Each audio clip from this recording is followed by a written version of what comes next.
because of the rejection issues in my past, I was just determined that people just didn't like me. And so maybe you've seen me preach with my rejection glasses on before, but it was like a lens where I saw my everyday life through, I am a reject, this is how people are going to react to me.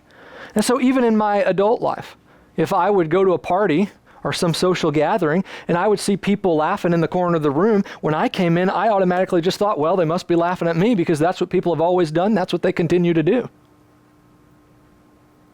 And so I was afraid and hated to go to social situations because I thought my default position is people don't like me and I'm just going to have to work so hard to get people to like me. And the devil told me you'll always be who you've always been.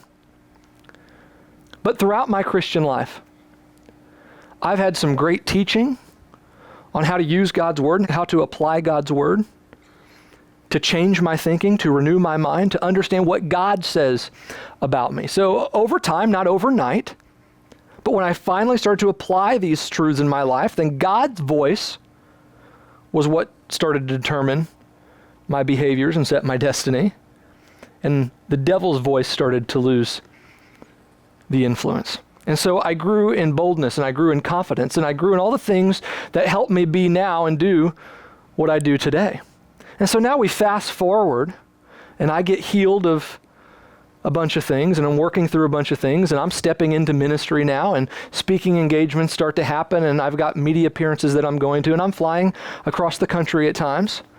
And I start to tell one of my friends about where I'm going and some of the people and friends that I'm going to be meeting there. And when I told my friend about some of these people, my friend replied something that was really surprising to me. It really took me off guard. And they said, Kyle, you have friends everywhere you go. And I paused for a minute. And then you know what? I praised God because I didn't even realize it.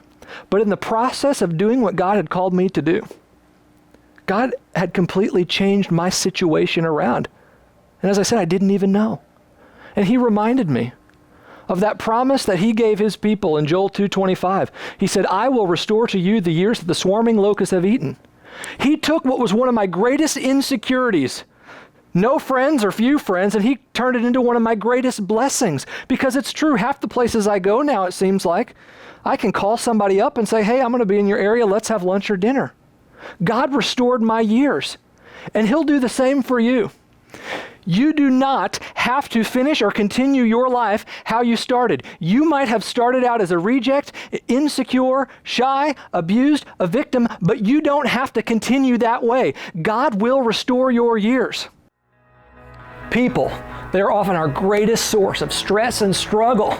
They reject us, they mistreat us, they leave us.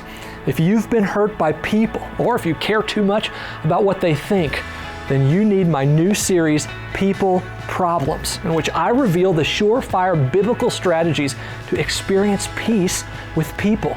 The series includes 4 engaging and practical messages: the secret to acceptance, forgiving when you don't feel like it, the sure way to change someone, and finding the fulfillment of your needs.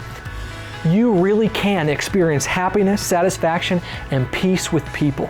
And to help you, we're offering my 4-part People Problems series on CD or MP3 for a gift of only $25. You can get it today at kylewinkler.org/peopleproblems. Plus, as a bonus, you'll get my 7 personalized prayers for prodigals. If you have a loved one making bad decisions, these prayers provide a great template for how to pray for them. So, get my People Problems series on CD or MP3 with the 7 personalized prayers for prodigals today for a gift of only $25. Just log on to kylewinkler.org/peopleproblems to take advantage of this special offer.